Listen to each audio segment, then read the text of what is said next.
പ്രിയപ്പെട്ട നാട്ടുകാരെ, തൊഴിലാളി സുഹൃത്തുക്കളെ, പുഞ്ചപ്പുഴ ചുമട്ടുതൊഴിലാളി യൂണിയൻ പ്രഖ്യാപിച്ചിട്ടുള്ള മിന്നൽ ബന്ദ് പരിപൂർണ വിജയമാക്കി തീർക്കുവാൻ ഞങ്ങൾ ആഹ്വാനം ചെയ്യുന്നു. കടകമ്പോളങ്ങൾ അടച്ചും വാഹനങ്ങൾ നിരത്തിലിറക്കാതെയും വിജയിപ്പിക്കുവാൻ ഞങ്ങളോട് സഹകരിക്കും. നാടിന്റെ വികസനം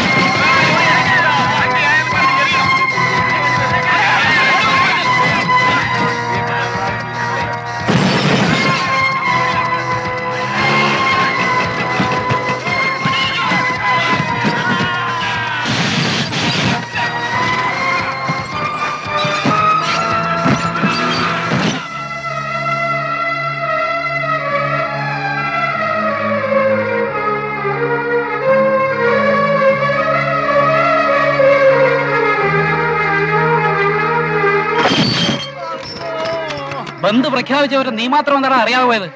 മാർക്കറ്റ് മുഴുവൻ അടഞ്ഞിറങ്ങുമ്പോ അവന്റെ ഒരു സോഡ അടഞ്ഞ മഹാഭാവികളെ 5-6 ചോറിലാടാ നീയൊക്കെ മണ്ണ് വാരിട്ടത്. പടച്ചോൻ പോലും നിന്നോടൊന്നും പൊറുക്കൂലടാ. അമ്മോ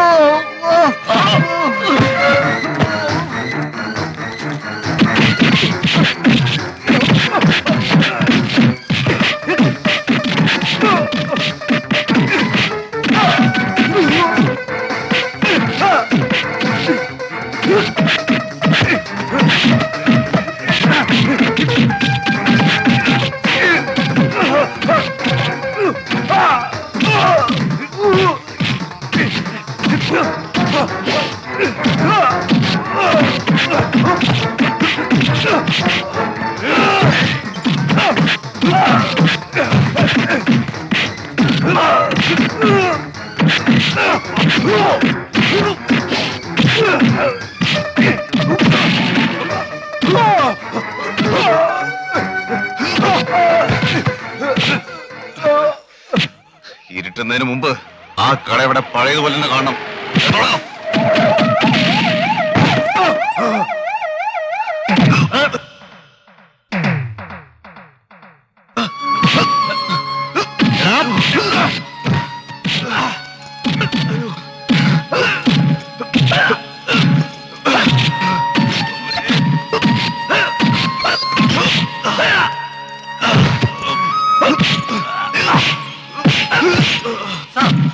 ഇനി തല്ലരുത്.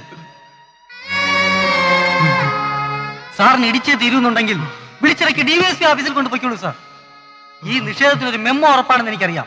ഇതെന്റെ ചാർജിലുള്ള സ്റ്റേഷനാണ്. ഇവിടെ ലോക്കൽ പ്രവർത്തനം ഞാൻ അനുവദിക്കില്ല. ദിവസം 10 തവണ ആ പേര് പറയുന്നത് നല്ലതാണ് സാർ. ചെയ്തു കൂട്ടുന്ന പാവം അത്രയ്ക്കുണ്ടല്ലോ.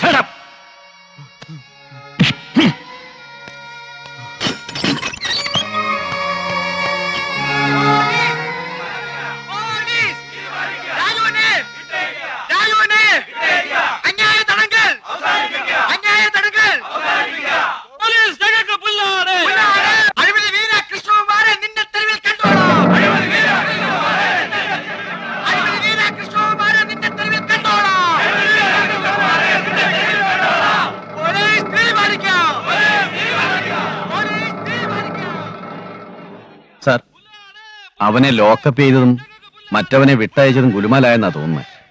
സ്റ്റേഷന്റെ മുന്നിൽ ഒരുപാട് ജനം തടിച്ചു കൂടിയിട്ടുണ്ട്. അവർ ഏത് നിമിഷവും വയലന്റ് ആവാം. താനും തന്റെ പോലീസുകാരും തൽക്കാലം അനങ്ങാനും അമറാനൊന്നും പോണ്ട. അത് മാത്രമല്ല, ആ SI നാരായണൻ നാരങ്ങയൊക്കെ അവിടെ നിക്കട്ടോ. സാർ, അവനെ ശരിക്കും ചാദിച്ചിട്ടുണ്ടല്ലോ.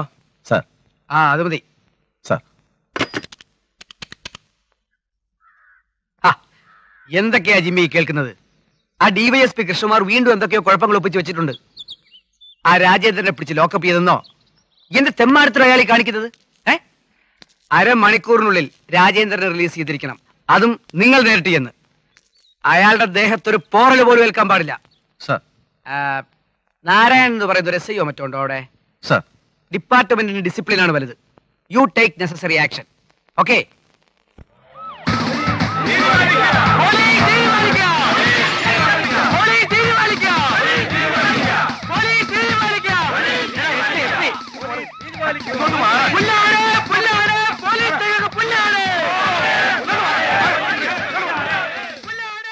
അവനിവിടെ ലോക്കപ്പിലുണ്ട്. വിളിക്ക്. സാർ.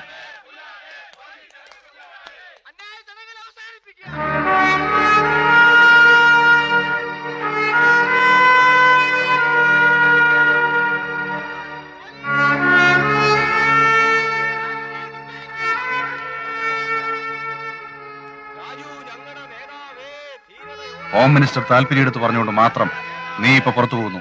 ക്രിമിനൽ മിനിസ്റ്ററുടെ താല്പര്യം എന്ന് പറയണം സാർ. അതായിരിക്കും ശരി. തല്ലി തലോടി അയക്കുന്ന ഈ നാടകം എന്തുകൊണ്ടും ചോറായി. പക്ഷേ ഒരു സംശയം ബാക്കിയുണ്ട്.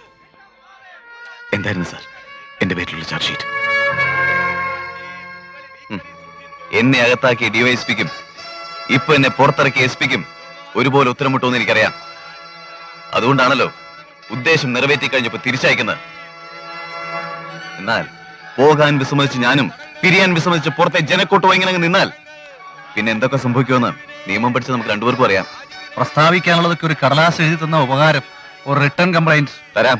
അങ്ങോട്ടല്ല, കോടതിയിലേക്ക്. പക്ഷേ ഞാനത് ചെയ്യാത്തത് കേസും കോടതിയൊക്കെ ആയിട്ട് ഒരു പാവം സബ് ഇൻസ്പെക്ടർ ജീവിതം തുലയ്ക്കണ്ടല്ലോ എന്നോർത്താ. ആ പാവ സബ് ഇൻസ്പെക്ടർക്കുള്ള ഡിപ്പാർട്ട്മെന്റ് പാരിതോഷികം ഇപ്പൊ തന്നെ ഓർഡർ ആയിട്ടുണ്ട്. ഓ, ട്രാൻസ്ഫർ അല്ലെങ്കിൽ സസ്പെൻഷൻ. സത്യസന്ധമായി ഡ്യൂട്ടി ചെയ്യുന്നവന് സ്ഥിരം ടൈപ്പ് ചെയ്ത് കൊടുക്കുന്ന ആ ഒരു ഏർപ്പാടല്ലേ നിങ്ങൾക്കറിയൂ. നിങ്ങളൊക്കെ നന്നാവാൻ വലിയ വിഷമമാണ് സാർ. അയ്യോ, അങ്ങനെ ശ്രമിച്ചു കളരുതേ. ഞങ്ങളും നന്നാ ശ്രമിച്ചോട്ടെ. നന്നാവില്ല സാർ, ഒരിക്കലും. ബന്ധിന്റെ പേരിൽ ഒരു പാവം വൃദ്ധനെ നടുറോട്ടിലിട്ട് തല്ലിച്ചാച്ചനെതിരെ പ്രതികരിച്ചാണ് ഞാൻ ചെയ്ത തെറ്റെങ്കിൽ ഇനി വരുന്ന ഓരോ ബന്ധുനും എന്നെ പോലുള്ളവരെ തളയ്ക്കാൻ ഈ ലോക്കപ്പ് നിങ്ങൾക്ക് മതിയാവില്ല സാർ. ശബ്ദിക്കുന്നവന് ലോക്കപ്പും അക്രമികൾക്ക് നടുറോഡും പതിച്ചു കൊടുത്ത് എല്ലാ ബന്ധുക്കളും സമാധാനപരമെന്ന് വിധിക്കുന്ന 2-3 നിയമവഞ്ചകരെയാണ് നിയമപാലകർ എന്ന് വിളിക്കുന്നെങ്കിൽ ഇതെല്ലാം നിശബ്ദം ക്ഷമിച്ചും സഹിച്ചും പുറത്തും കഴിയുന്ന ഈ മഹാഭൂരിപക്ഷത്തിന്റെ പേരെന്താണ് സാർ? അപരാധികളെന്നോ? എങ്കിൽ ഈ അപരാധികളായ ഞങ്ങൾ ഈ പോലീസ് പുരയ്ക്ക് മുമ്പിൽ വെച്ച് ഒരു ദൃഢപ്രതിജ്ഞയ്ക്ക് കൈകോർക്കുകയാണ്. ബന്ധിനെ പേടിച്ച് അടഞ്ഞു കിടക്കുന്ന കടകമ്പോളങ്ങൾ നമ്മൾ തുറപ്പിക്കും. ഒരു ചില്ല് പോലും പൊടിയാതെ ഈ നാട്ടിലുള്ള വാഹനങ്ങൾ നമ്മൾ ഓടിപ്പിക്കും.